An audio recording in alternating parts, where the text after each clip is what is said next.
much every word you meant. You laugh before the joke makes sense. I'm already laughing too. You leave your coffee on the roof. I'm running out the door. You're proof. Those tiny ways we come unglued all lead me back to you. We know there's love like the back roads home. Every turn, every curve, we can drive eyes closed when the sky falls down and the world gets rough. We don't guess, we don't doubt. We know this love.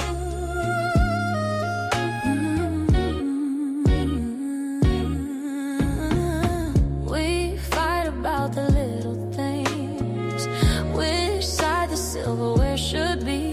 If then you pull me in mid-sentence, mouth-to-mouth apology.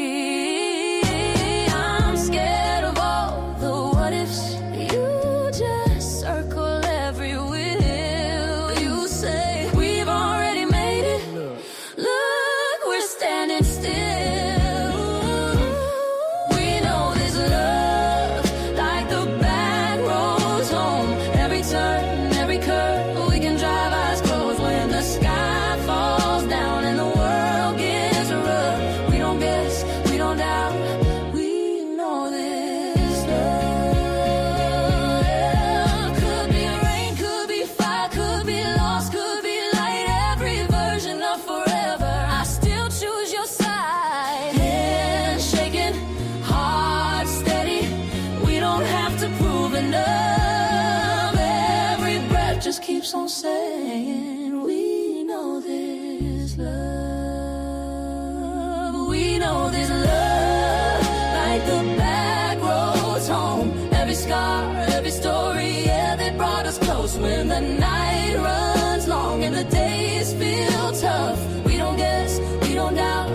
We know this love.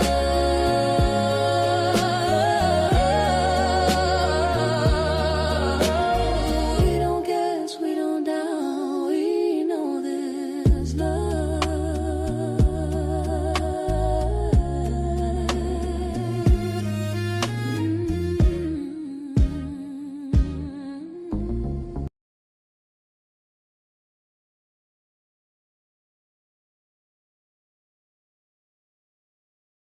That would make sense.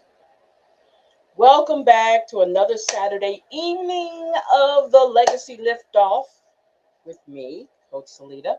Thank you, thank you, thank you, thank you, thank you. Wait. I deserve applause. Yeah, let's do that. There we go. All right. So, welcome you guys back. I was waiting for my students to come in, and I'm going to go ahead and get started, right? So, tonight we have a new book we're doing, and let us bring that up so you guys can see it. Let's see here.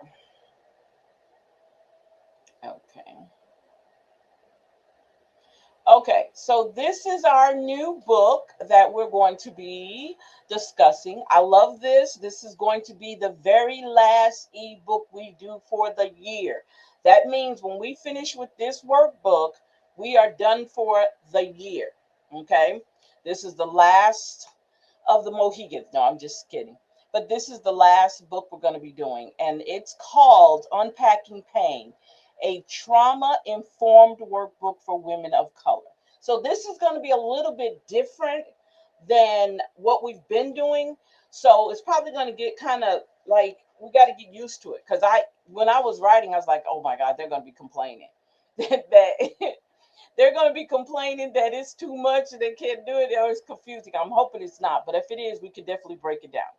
All right, so I'm going to go ahead and do the introduction, and we're going to go from there. So introduction, the setting the stage. Your pain has a purpose, but only you get to choose its weight. Oh, I love that. So let's say that again. Your pain has a purpose, but only you get to choose its weight. Now, this is basically going to be a lot of scenarios here, okay? This is going to be basically giving you examples and how how the end result of each one of these stories, right?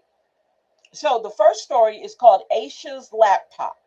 So Aisha's fingertips hovered, unmoving above the keyboard. Her laptop screen glowed in the dim of a long, tired evening, and on it, an advertisement promised relief. Anxiety therapy for the modern woman, excuse me. It said with a photo of a serene face that looked nothing like Aisha's own reflection after a 12-hour shift of code reviews and careful nods to the meetings, where her voice had barely made it past the lump in her throat. She had been staring at that ad for the better part of 20 minutes, not because she believed it, but because she was so deeply, achingly exhausted by the parade of people telling her how to feel. Therapists with their gentle certainties, well-meaning articles, well-meaning articles tucked into group chats, the quiet pressure radiating from her own family to simply pray and push through. She clicked the ad closed and sat in the silence. And the thought that rose up wasn't hopeful or motivated or ready. It was, why does everyone keep telling me how to feel? That question right there was the very first step into something different. And Aisha didn't know it yet, but she had just stepped out of the old script and into her own. So, excited about that, excited about that. So I'm going to go ahead and finish. Like I said, when the ladies come in, they'll come in. When helping feels like fixing. I have spent years sitting across from women who carried the same weight, that same bone deep weariness. And I know that question intimately because I once lived inside it too. As an empowerment coach, I discuss this on other platforms in the quiet, honest spaces of one on one sessions. And when I have learned from dealing, what I have learned from dealing with personal trauma throughout my life and assisting others with theirs is that healing begins to slip through your fingers the moment someone else takes the wheel and starts driving you toward a destination you never chose. The traditional model of trauma work, with all its good hearted intentions, has a habit of doing exactly that. It tells you what to feel, when to release it, what stage you are supposed to be in, and how you will know you have arrived. And for women of color, that script often fits like a borrowed dress, tugging in all the wrong places, because it's simply not cut for the shape of our histories, our cultural inheritances, or daily micro stabs of racism and sexism that keeps the wound fresh long after the initial injury has supposedly healed.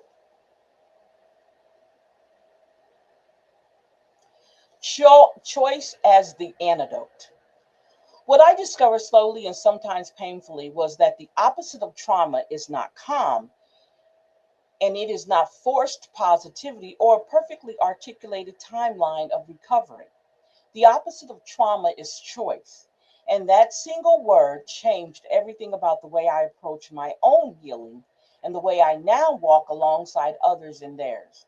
When you have been violated, dismissed, silenced, or made to feel invisible, what is stolen from you first is your ability to choose what happens to your own body, your own time, and your own inner world. And so the act of reclaiming that choice deliberately, repeatedly, in small ways and large is one of the most radical and restorative things a woman can do for herself. This book is built entirely on that foundation. And I want you to understand something very clearly.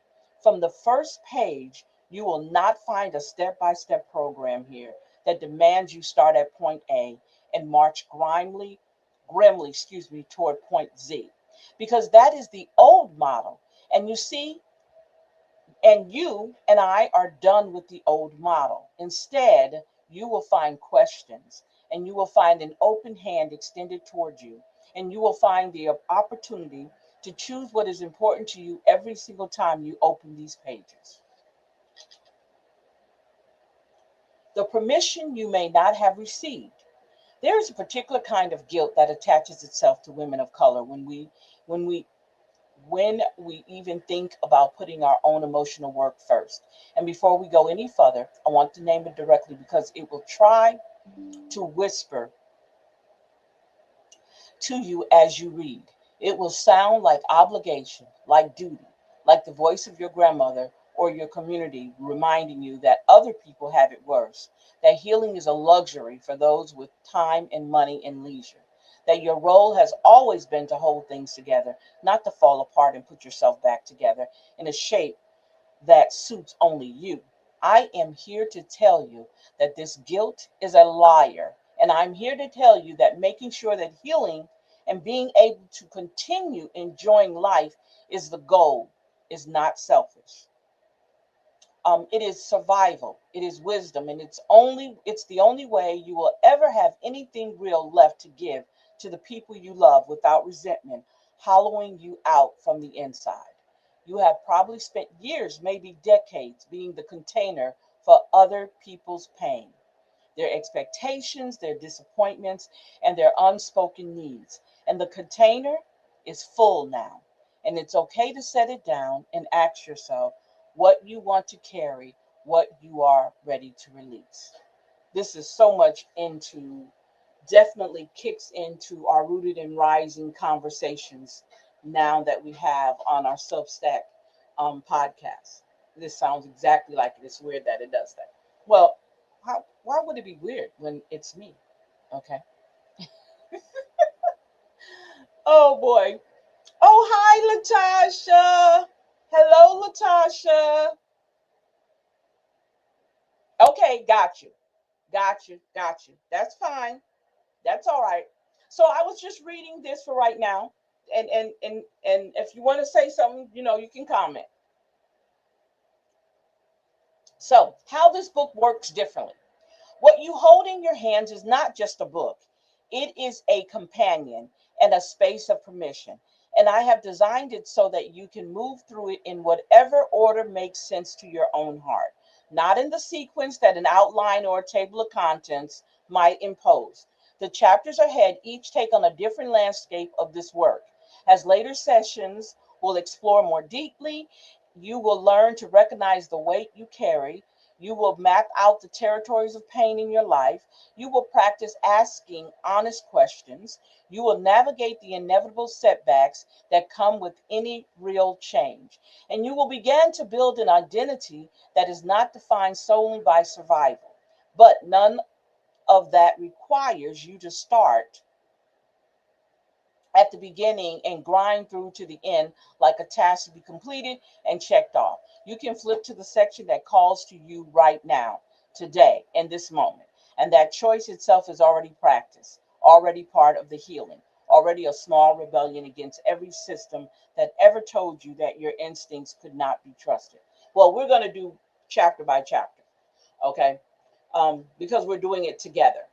Now, questions, not answers. I use questions when I work with people, and I use questions in these pages because I have learned that the most powerful shifts happen not when someone hands you an answer, but when someone hands you a question that unlocks a door you didn't even know you were standing in front of. You are already the expert on your own life, your own pain, and your own deep desires for what comes after the pain has been unpacked and looked at honestly. And my role is to offer you the right questions at the right time and then get out of your way while you answer them in the privacy of your own journal, your own quiet moments, your own sacred inner space. There will be moments when this book asks you to pause and write, to sit with discomfort, to choose between opening a heavy door and walking past it for now. And every single one of those moments is yours to decide. The invitation is genuine, never a demand disguised as a suggestion. So, well, we're going to do it a little different. You're not going to be able to do everything in secret because I want you to share with us what these questions rise in you. So, that's not some of the questions I'm going to say, you don't have to say it out loud. Some of the questions I'm interested in hearing it from you. Okay? What pain is ready? Now, as you begin, I want you to I want to give you a single question to carry with you. Not as an assignment, but as a quiet companion that will surface again and again throughout the chapters that follow. What pain am I ready to unpack today? Notice that question does not ask what pain you should unpack, or what someone else thinks is most urgent, or what a diagnostic checklist, checklist would flag as priority number one. It asks what you are ready for right now in the real and imperfect texture of your actual life. And readiness is a deeply personal thing that changes day to day, sometimes hour to hour. And honoring that rhythm is one of the most compassionate and countercultural things you can do for yourself. You might be ready to tackle the grief around a lost relationship, or you might only be ready to admit that your jaws hurt from the clenching it all day. And both of those are legitimate starting points. And both of them count as movements. And you get to decide which one opens first. Chapter 1: The Weight We Carry, Understanding Trauma in the Lives of Women of Color. The Hidden Backpack. Okay. Okay. So, that first, did you get the first question? Let me put that first question in here. Let's see where that first question went. Oh, that first question came from here. What pain am I ready to unpack today? Is the question.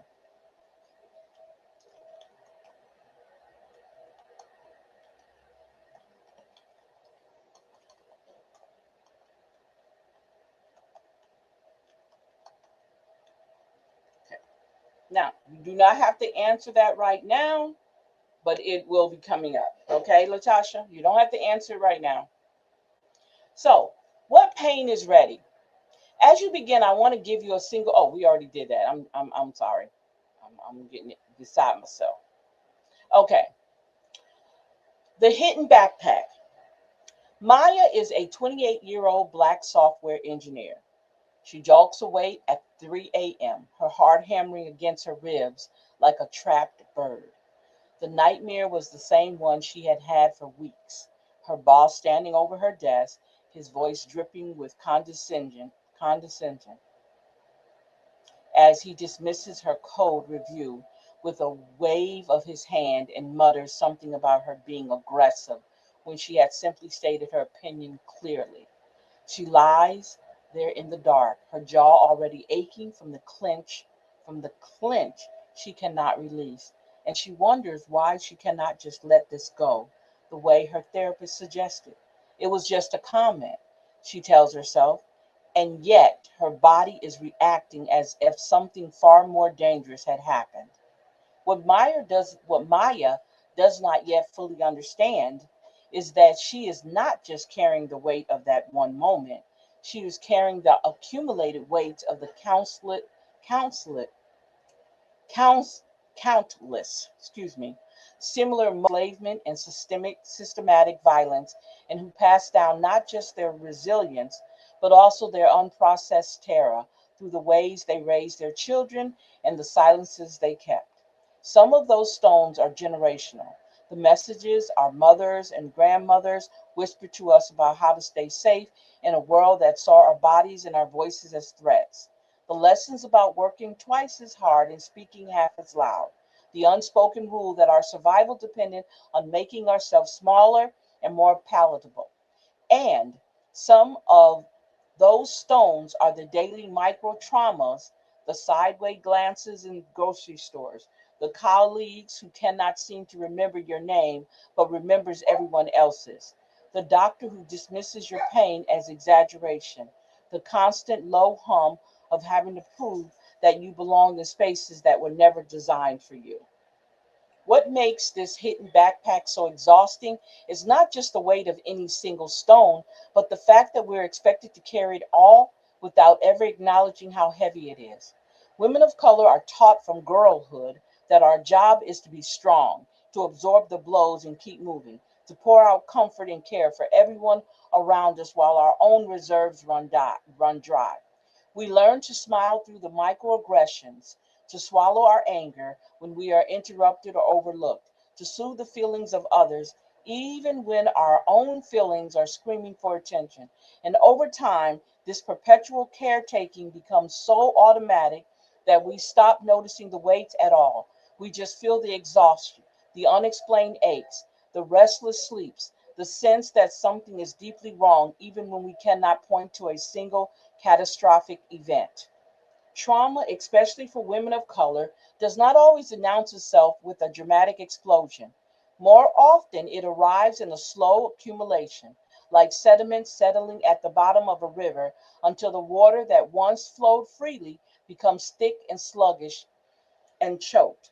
The racist comments from a neighbor, the sexist assumption from a professor, the cultural expectation that you will sacrifice your own dreams to support your family, the church teaching that your worth is tied to your self denial. Each of these lands a lot like a small stone, and over years and decades, the backpack grows impossibly, I can't say that, impossibly heavy. And because no one ever hands us a map or gives us permission to open the backpack and examine what is inside, we learn to compensate. We become hyper vigilant, scanning every room for threats before we even step through the door. We develop physical symptoms, migraines, digestive issues, chronic tension that doctors cannot quite explain. We lose touch with joy and spontaneity, spontaneity. Yeah, that's how you say it. Spontaneity. Yeah, because our nervous systems are permanently braced for the next blow. You guys, if because you probably don't get an opportunity to listen to our Rooted and Rising, I'm telling you, this is so connected to what I've been talking about on our Rooted and Rising conversations. Awesome, awesome, awesome, awesome. Okay, let's see here. Okay, Latasha, you still there? Should answer me. Okay, so so so it says here, one of the women I worked with in Puerto Rico, a Puerto Rican teacher named Alina, who had spent 2 decades in under-resourced schools, described it to me as feeling like she was always waiting for the other shoe to drop, even on a perfectly ordinary Tuesday afternoons when nothing was happening. She would sit in her parked car during lunch breaks, gripping the steering wheel, feeling a dread she could not trace at any single source. When we began to unpack what was in her backpack, we found stones that she had been carrying since childhood, her grandmother's stories of displacement, her mother's constant warnings about trusting anyone outside the family, her own experiences of being disciplined for speaking Spanish in elementary school, the years of watching administrators dismiss her concerns about her students. None of these alone would have broken her, she told me, but together they had created a constant background noise of danger that her body could not turn off. Understanding this hidden backpack is a crucial first step because you cannot choose what to unpack until you first acknowledge that you're carrying something. So many of the women I work with come to me believing that their exhaustion and anxiety are personal failings, evidence that they are not strong enough or disciplined enough or faithful enough. They have internalized the message that if they were just better, more organized, more grateful, more resilient, they would not feel this crushing weight. But the truth, as I have seen it played out over the years of coaching, is that the weight is real and it has a source. And the source is not some deficiency in you, the source is a lifetime of being handed stones by a world that never asked whether you had room for them or not. I'm just putting on that. And here's what I want you to hear clearly because it is a foundation on which everything else in this workbook rests. You do not have to carry all of it. You do not have to unpack every stone. And you certainly do not have to unpack them in any order that someone else prescribes. The first act of empowerment is simply noticing the backpack and giving yourself permission to ask what is inside. Now, actually, there is a young lady long time ago. Her name is Miss Watley. Okay, great. What is Miss Watley's name? And she's a friend of mine on Facebook. She wrote a book about the backpack, and this is so weird. I interviewed her on my show, and then she interviewed me on her show. But her book was called The Backpack, and this is what she was talking about. That is just so weird. I just thought about that, and it is definitely talked. It's talking about the backpack that we carry around and the things that we carry around in that backpack. So all of us have a backpack, and it's an imaginary backpack that carries all of our traumas, everything that people said to us. I was talking about on my podcast. Yeah, that was our Friday's podcast. I talked about it. The subject was talking about the beauty standards. And I didn't take it from the point of our looks, I took it from the point of what it left behind, how we felt like we needed to be chosen, how we measure up to everybody else. So we were talking about that in the conversation. And in that conversation, I had to say, because it hit home for me, because I remember when I was little, where I was called ugly, I was called blackie, I was called big nose, big lips.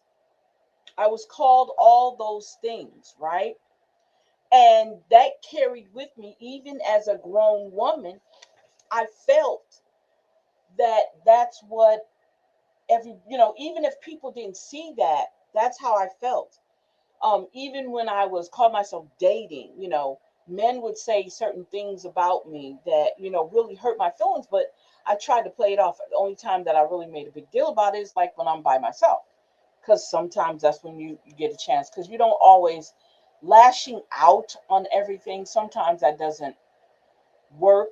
It almost kind of makes you look like you let them see you hurt. And that's something I'm not too fond on doing, is letting people see that they hurt my feelings. So I would wait till I'm alone to cry, um, and, um, and try to figure out why they don't. What is it so bad about me that you don't like? You know, I can't help my color. I'm dark skinned. I can't help my nose is big. I can't help my lips are big. You know, I can't help all that. So it took me a long, long, long, long time to realize, even as an adult, that I'm not all of that, but I am all of that, regardless. And I think a lot of things was I made up in the way that I approach things, the way that I handle people, the way that sometimes there was a time when I was a pick me woman, all of that covered up for what I felt like I was lacking. In reality, I wasn't lacking any damn thing. That was just their perception. But when your self-esteem is low, you don't see all that, right? So you become that pick me. You become that whatever they see in you. That's what you become, just so that you can fit in. And I found myself doing that a lot, wanting to fit in with everybody. And it's really what I learned is that's not how it is now. I'm older now. I've experienced a lot. So I don't feel that way. And I don't want you guys to feel that way. But there are some women still are hurting because people have said some terrible things about them. And they don't know how to handle that. And they do cry in the middle of the night. And then sometimes it don't necessarily have to go with your looks. Sometimes people, when they say sexual things towards you, you know, um, you know, you know, oh, I could tell you some things they've said to me and caught me off guard. And I'm like, I don't, you'd be shocked that you approach me in that way. I never seen you that way, and I respect you. So why would you say something like that to me? So I lose all respect when you come to me like that. But when you're younger, you don't understand all that. You don't understand none of that. You're just trying to navigate. That's my favorite word. You're just trying to navigate through what life is bringing to you. And there was no empowerment coaches when I was coming up. I mean, I had to deal with it, especially more of my experiences were in the military, during my military uh, career. A lot of that happened in my military career. And then when I got out of the military, it never like went away. So I was approached on all levels. I mean, from majors, people with rank. Okay, when I say rank, I'm talking about rank that made these type of innuendos, black, white, Indian, Puerto Rican, whoever. It didn't matter. Okay, and I want you guys to understand African American women are the most sexually molested, sexually harassed women in the military across the board. A lot more, I think, more in the army, if I'm not mistaken. And I will definitely look up them stats to make sure I'm not just saying that. But I remember when I was writing my book, um, I'm the captain's boy. I had did my research, and women in the military, African American women, are the most harassed, sexually molested, and raped in the military. For some reason, I don't know, but and that comes from all ends. So just imagine how many more women go around carrying that backpack with all that in it. And then she has to start a whole life and having a husband, trusting him, and then you bring your children in once you get married, or even having a boyfriend, you know, trusting him. And it's not about cheating. I'm not talking about that. I'm talking about cheating. I'm not talking about cheating. I'm talking about having that love relationship with him, trusting him to love you for you after all the trauma you've been through. So sometimes, and we're very good at hiding our trauma.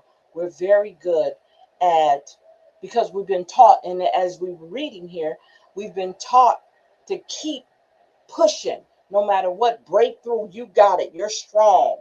Ooh, you can do it. You don't cry. You don't, you're taught that toughness. In reality is we're just little girls. We're really, to be honest with you, when we talk about the shadow self, remember we were talking about the shadow self just not too long ago? The little girls in us that's been traumatized, they're still there. We haven't had time to actually sit down and look at them and say, I want to try to heal you as much as I can. So we grow up into these. Some women never get over the traumas, never. And they never look for the healing because some have been so disenfranchised and have so much distrust for the healing part, they don't believe it. So they go through life on this roller coaster of nothing ever really truly grasping the concept that I can be better, I can be a better person. So they go through life and then they leave here traumatized, unhealed, right? And it's crazy that that happens, but it does. And it's a lot of us out there like that don't have anybody they can talk to. And they try to trust their family and their friends, and their family and friends sit back and talk about them and laugh at them behind their backs. And that's what the backpack is still there. So it's kind of crazy that we have to deal with that, but we do. This is what happens. This is what happens to us. And this is how we have to be able to deal with it. We have to figure out, how do we deal with it? What pain am I ready to unpack? Not necessarily today, but what part of my pain? Is there a certain scenario? Is there something, a story that behind that story, it needs to be healed? It needs to close the book on that story? So what is that? I'm not asking you to answer me now. I'm just saying, what is that story that you want to unpack? and you want to get rid of. Or if you can't get rid of it, at least heal from it. Because your story can help someone else. Now, I was looking at a young lady, I think she's also a coach, and she said this. She said, quit telling your sad story over and over again. And I understood why she said that. But this is what I say about this. If I don't tell my story, or if you don't tell your story, how in the world can you help someone else? If you're just telling the story to get sympathy, I get that. Stop telling it. But if you're telling your story to help somebody, I don't see anything wrong with that at all. I don't see anything wrong with that at all. Because somebody's listening and they don't know how to express how they're feeling from what you just told them, right? But they know they feel the same thing you felt. And they didn't have anybody to tell their story to. Sometimes people didn't believe you. Some people don't care. They say majority of the time people don't care about your problems. I don't believe that, but that's what they say. They say 80% of the time people don't care about what's going on with you. But I don't believe that. I don't. I think a lot of people care for a lot of different reasons. You know what I'm saying? So I think it's important, if you can help somebody, help them with your story of triumph, of victory. And even if you're still going through the triumphs and the victories, you have not completed that story, still tell it. It's your story. It's what you've experienced. And believe it or not, there's healing in that, because you've become brave enough to tell it. That's the first thing. You've become brave enough to share it. So that's a great thing in itself. All right. So let's see. So 1.2, the body keeps score, but so does your spirit. Well, Camille, a 45-year-old Haitian American nurse, came to our sessions with a list of symptoms that her doctor had labeled as stress related and likely psychosomatic. Hmm. As if that explanation were supposed to bring her comfort. Her shoulders were permanently hunched near her ears. Her sleep was fractured by nightmares. She could never quite remember, and she had developed a tremor in her hands that made starting an IV feel like a gamble every single shift. She had been told to meditate, to do yoga, to practice deep breathing, and she had tried all of it, but nothing seemed to reach the root of what was wrong. When I asked her what she felt in her body when she thought about her job, not the clinical tasks, but the interactions with colleagues and patients and administrators, she paused for a long moment and then said very quietly that her chest felt like it was filled with wet cement. That sensation, that heavy and immovable presence, was not just stress, it was the accumulated residue of years of racism and sexism and disrespect that her mind had tried to push past, but that her body had never once forgotten. Mm. The phrase, the body keeps the score, has become widely known in trauma circles, and for a good reason. But what I want to expand here is the way that scorekeeping also happens at the level of the spirit. For women of color, trauma does not just lodge itself in the muscles and the nervous system and the gut, it also coats the parts of us that are meant to feel joy, creativity, connection, and hope. When I talk about the spirit in this context, I'm not necessarily talking about religion, though for many of the women I work with, their faith is deeply intertwined with their sense of self.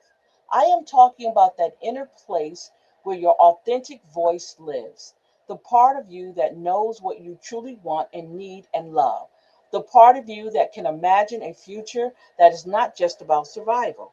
Chronic, unaddressed trauma acts like a fog over that inner place, making it harder and harder to hear your own voice over the noise of fear and obligation and the constant scanning for danger. The physical manifestations of carrying this weight, are well documented, and you had probably experienced many of them without ever connecting them to the hidden backpack. There is the hypervigilance that keeps your muscles tensed even when you're technically at rest. The way your shoulders live somewhere near your ears, and your jaws ache from clenching. Ugh, through yet another meeting where you had to choose your words with surgical precision. There are the panic attacks that seem to come out of nowhere but are actually your nervous system sounding an alarm about a threat it has learned to recognize through years of pattern recognition. The slightly raised voice that echoes as parents' anger, the dismissive glance that mirrors a teacher's contempt, the feeling of being trapped in a conversation where you cannot safely speak your truth. There are the digestive issues, the chronic fatigue, the autoimmune flares that research increasingly links to the long-term effects of discrimination and the constant effort of code switching. Your body keeps a meticulous record of every slight, every dismissal, every moment you had to swallow your voice for the sake of safety or survival. But what is left often talked about is the spiritual toll. And this is what I see as a deeper wound that needs attention. When you have spent years, decades, sometimes absorbing the pain of those around you while your own pain goes unnamed and unattended, something inside you begins to dim. You stop remembering what it feels like to be liked, to laugh without a flicker of guilt, to make a decision based purely on what you want rather than what you owe. Your relationship with joy becomes complicated. Joy starts to feel dangerous, like a setup for disappointment, or indulgent, like something you have not yet earned. I have had women tell me that they feel guilty for feeling happy, as if their happiness were a betrayal of all the suffering in their family line or their community. This is not a personal failing. This is what happens when trauma wraps itself around the spirit and whispers that you are not allowed to be free until everyone else is free first. That's what we do. We put everybody else first. The disconnection for joy is one of the most painful symptoms that the women I work with describe, and it is often shows up as a kind of numbness that mistakes for strength. Jada, a 30-year-old Black nonprofit director, told me that she had not cried in 4 years. She was proud of this at first. She saw it as evidence that she had finally mastered her emotions, that she had learned to be strong, a strong woman, the strong woman everyone expected her to be. But as we talked, she began to realize that she had also not felt genuinely happy in 4 years, or genuinely excited, or genuinely anything. The wall she had built to keep out the pain had also kept out everything else. And she was living in a flat emotional landscape where every day felt the same shade of gray. This is what unprocessed trauma does to the spirit over time. It does not just block the difficult feelings, it blocks the whole spectrum of feeling until you are surviving instead of living. The toll also shows up in the ways you relate to your own identity and your own worth. When you carry the hidden backpack long enough, you start to internalize the messages that came with the stones, and those messages become a kind of background noise that shapes how you see yourself. You may find yourself believing that you are inherently too much, too loud, too emotional, too opinionated, too ambitious, or inherently not enough, not thin enough, not light enough, not differential enough, not grateful enough. These beliefs do not arise in a vacuum. They are the direct legacy of living in systems that were built to contain and diminish women of color. And they lodge themselves in the spirit as surely as tension lodges itself in the shoulders. Now, let's see. Okay. So Latasha, you cannot read yet? I'm gonna go ahead and see.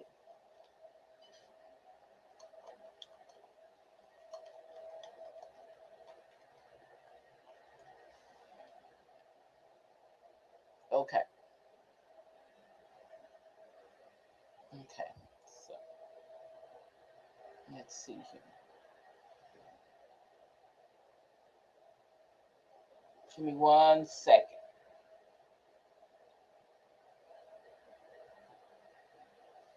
Okay. All right. Gotcha. Okay. All right. I got a message from Shamir. Okay. So Shamir was not going to make it today. And Miss Linda, I don't know if Miss Linda went out of she said no, ma'am. Okay. Gotcha. Okay. I know Miss Linda was out of town today. And Miss Shamir said she was not going to make it, but that's fine. Okay. So, what I want you to understand is that all of this, the physical symptoms, the spiritual numbness, the distorted self beliefs, is a normal response to an abnormal load. Your body and your spirit are not broken. They're doing exactly what bodies and spirits do when they have been asked to carry too much for too long without any relief. And the first step toward relief is simply noticing without judgment what the weight has been doing to you. Before you can choose what to unpack, you need to understand how deeply the backpack has been digging into your shoulders and pressing against your heart. The cost of people pleasing and perfectionism. I think we talked about some of this, you guys. So, this is what I'm going to do. This is a long chapter. So, we're going to break this down. Yeah. So, we'll do 1.3 and then we'll stop. Okay, let's talk about Keisha, a 39-year-old Black attorney. She sat across from me during one of our sessions and described her life as a series of performances where she was the only one who never got to leave the stage. At work, she performed competence and control, never letting a single crack show in her armor because she knew that any mistake she made would be attributed not to her humanity, but to her race and her gender. At home, she performed the role of the strong daughter who could handle every family crisis without flinching, the one everyone called when things fell apart, but they knew she would fix it. At church, she performed the role of the selfless servant who never said no to a request for her time or her talents. And underneath all of these performances, she was dissolving. Her sleep was out wreck. Her marriage was strained, and she felt a constant low grade rage that she could never express because expressing rage would mean breaking character. This is the cost of people pleasing and perfectionism, which we do know very well, right? And is a cost that women of color pay at an especially brutal rate.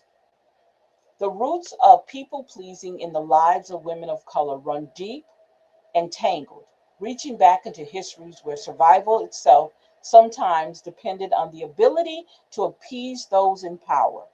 Our mothers and grandmothers taught us explicitly and inexplicitly that the world would not forgive us our mistakes the way it forgave others, and that our anger would be read as aggression and our sadness as weakness. That the safest face to show was the one that made everyone else comfortable. And so we learned to become emotional caretakers, anticipating the needs and moods of those around us, smoothing over conflicts before they could erupt, absorbing the discomfort of others, even when it meant ignoring our own. This is not a character flaw, it is a survival strategy that worked for a long time and that we have now outgrown but cannot seem to put down. The problem with people pleasing as a long term strategy is that it requires you to abandon your own authentic voice in order to maintain the performance. Every time you say yes when your spirit is screaming no, you are adding another stone to the hidden backpack. Every time you swallow your opinion because you're afraid of being labeled difficult, you are teaching your nervous system that your own truth is not safe to express. Over time, this pattern erodes your ability to even know what you want because you have spent so many years orienting, yourself toward the needs and expectations of others that your own internal compass has gone quiet. I've had women sit in my sessions and generally struggle to answer the simplest questions. What do you want for dinner? What would you do with a free Saturday? Because they have so thoroughly trained themselves to defer to others that the muscle of personal desire has atrophied. Perfectionism is a twin of people pleasing, and it operates on a similar logic, but with an even sharper edge. For women of color, perfectionism, is often born of the brutal awareness that margin for error and razor thin, that any mistake will be seized upon as proof that we do not belong, that we must be twice as good to be considered half as capable. This message is reinforced everywhere in classrooms and workplaces and media representations, and it creates a relentless internal pressure that leaves no room for the rest or grace. The perfectionist woman of color is the one who triple checks every email for tone before sending it, who rehearses every presentation until her voice is hoarse, who cannot celebrate a success because she's already scanning for the next potential failure. And underneath all of this striving is a terrible fear that if she ever lets the performance slip, she will be exposed as a fraud and everything she has worked for will be taken away. The physical and emotional role of maintaining these twin patterns is staggering. The constant vigilance required to maintain to manage everyone else's feelings while also performing flawlessly leaves the nervous system in a permanent state of high alert, which over time depletes the body's reserve and contributes to the chronic health issues that so many women of color experience. The emotional toll is just as severe. Living behind a mask means that you never feel truly seen or known, and the loneliness of that experience cuts deep. Many of the women I work with describe a profound sense of isolation, even when they're surrounded by people who love them, because they have never shown those people the woman behind the performance, and they are not sure she would be accepted if they did. What makes these patterns especially insidious is that they are often praised and reinforced by the very communities that should be offering relief. The woman who never says no is called selfless and devoted. The woman who never makes a mistake is called impressive and competent. The woman who absorbs everyone's pain without ever asking to help is called strong. And so the patterns become identity. You become known as the reliable one, the capable one, the one who never cracks. And the thought of stepping out of that role feels like letting everyone down, or worse, like losing the only version of yourself that anyone values. But the cost of staying in that role is the loss of your own authentic voice. And without that voice, true healing cannot begin. Breaking these patterns does not mean becoming selfish or careless or indifferent to the needs of others. It means learning to distinguish between the care you offer from a place of genuine love and overflow and the care you offer from a place of fear and obligation and depletion. It means recognizing your worth is not determined by your usefulness to others and that your voice matters even when it disrupts the comfort of those around you. This recognition in itself is itself a form of unpacking, a conscious choice to examine the stones in your backpack that are labeled other people's expectations. expectations, and to decide whether these stones still deserve the space they're taking up. So we're going to stop right there. So, me and you were talking about this, Latasha, about learning how to say no. Um, and how we start feeling empowered once we start doing that. Um, the ideal that now we can look at ourselves on an authentic line, right? Where we can, the role that we play now is who we really are. We don't have to feel, and the freedom, the burden. So when you think about the backpack and we start saying no, no is just one little stone we can take out our backpack and we can feel it getting a little bit lighter, right? Perfectionism, making, trying to be a perfectionist, right? Little by little, I don't care. Folks hate me now that I say no. And that's all right, sweetie. That's all right, because now you're no longer serving them, right? You're serving yourself, because that's who we're supposed to be serving in the first place. It's not about selfishness, it's about self-care. Because sometimes people don't know the difference between self-care and selfishness. When you tell someone no, because again, we talked about this and I talked about it on my podcast and on my radio show, where we talk about how we were taught. We were taught not to be loud. Keep your legs closed. Cross your legs. Keep your hands in your lap. Smile. Make everybody around you feel comfortable instead of making yourself feel comfortable. When you have that uncle that likes to touch you on your leg when he's talking, you're smiling, all these little things, that these little actions that happen to us as little girls, and we're supposed to turn our heads, and we're not supposed to be upset. We're not even supposed to tell mom or dad somebody tried to do something to us and it's in the family.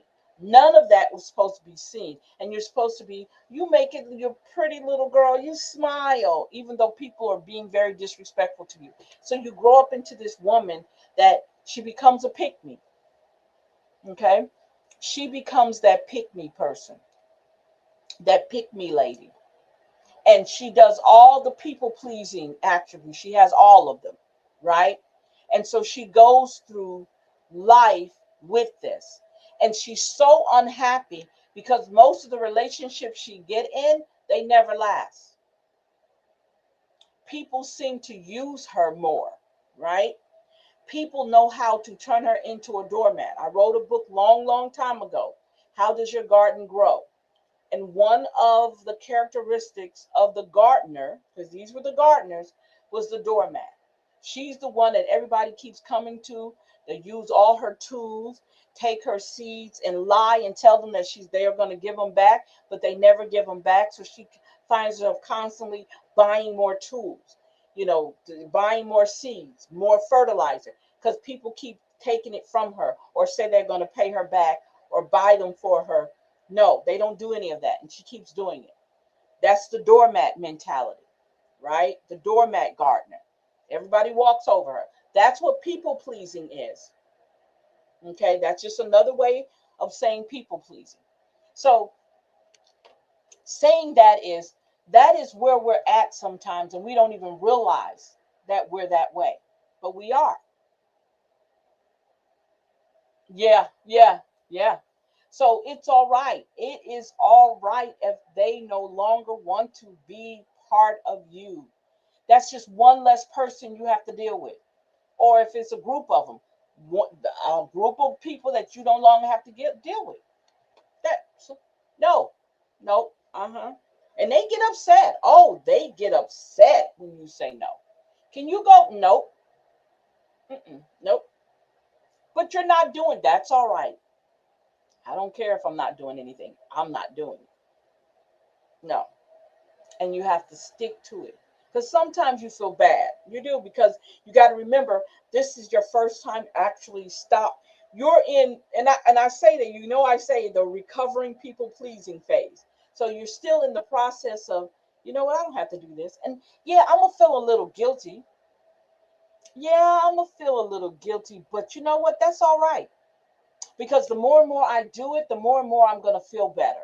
Right. And again, you're taking those stones out of your backpack, and you're going to start getting lighter, and you're going to start sitting up. Your shoulders are going to be back. back. Your jawline is going to untighten, so it'll be looser. You can smile more because you're no longer that person always trying to please everybody. You're not that person anymore, right? So you can be yourself. You can say no. You can take time. You can do anything that you want to do because you're no longer obligated to somebody else's timeline, right? So, to be honest, I don't feel anything. You said you're numb. I'm numb. Yeah, that's good. But you're but and that's good that you're that way, but there's a lot of people who are not. A lot of people take it to heart. A lot of people stress out because they actually said no to somebody that they never said no to before. And that person has to go through that. You know what I'm saying? They have to go through the process of saying no to somebody because they've never done it before all their lives. And I want you to understand that goes for everybody in your life. That goes for your parents, your kids, your husband, your boyfriend, your girlfriend, your friends. It doesn't matter who it is. Sometimes saying no hurts them because they've said yes all their entire lives. They said yes, they've been that people pleaser. And once you say no, oh my God, she said no to me? Oh man, they'll get on the phone. Can you believe Latasha said no to me after all I've done? Because they always say after all they've done, right? And I've been there for her and all these things. But see, they don't talk about how many times you've been there for them. And how many times when they pick up that phone and call you, that you say, okay, give me about 10, 15 minutes. Let me put the baby down. Let me get dressed. Let me take a shower and I'll be there. They don't think about that because sometimes when people have used you, they forget all the things you've done for them. But they definitely keep a running tab of all the things they did for you. Okay. And it's not about you weighing, measuring it. It's about you saying, I was there for you just as much as you were there for me. And I don't bother you anymore. I don't ask you to do that much for me anymore. Matter of fact, I don't bother you at all. But you haven't stopped bothering me. You understand what I'm saying? You have not stopped asking me for things. And I'm there for you. I'll drive across town to give you $40. Hopefully you got Cash App, Venmo, Zelle, and I can send it to you. But if you don't, I bring you cash. Think about that. You need to go to the grocery store and your car is broke down. I get in my car and I drive across town and I come pick you up, take you to the grocery store, and then drop you back off, and then I got to go back home. And not one time did you say, hey, you need some gas money. Not one time. And not to say that you have to ask, but out of common courtesy, do you want me to give you gas money? You should have a decision of saying yes or no, you don't have to give me gas money. Or it should be, sometimes I've had people just stick it in my cup holder and I'll be wanting to give it back to them. And sometimes I don't even see it until after I get home. I didn't ask for it. They gave it to me. That happens. And then some people don't even say thank you for taking me. They feel that you're obligated to take them, that you're supposed to take them. That's that doormat. And so they don't feel no kind of way at all, period, that you went out your way to come across town and take care of one of their needs. So I'm so proud of you, Latasha. You know I am. From the bottom of my heart, I'm proud of you. And I know you found peace. You're still in the process of finding your peace, but you have it. And you know it's there. And you're going to continue to find that peace and to continue to remove those stones out your backpack until your backpack is empty and you can take that sucker off and throw it away, because that's where you want to be. That's the end result of where you want to be. where you can throw that sucker away. That's where we want to be. Okay. So there's nothing to do tonight. I'm not giving you nothing. But you guys, I haven't, and this is my fault, I haven't wrote up your test for the last chapter 7 through 9 of our last book. I haven't done the test yet, but I will. I'm gonna put in our chat that they need to read 1.1 to 1.3 for the next class, for next Wednesday, for by Wednesday. And then I'll have the test, the quiz for 7 through 9.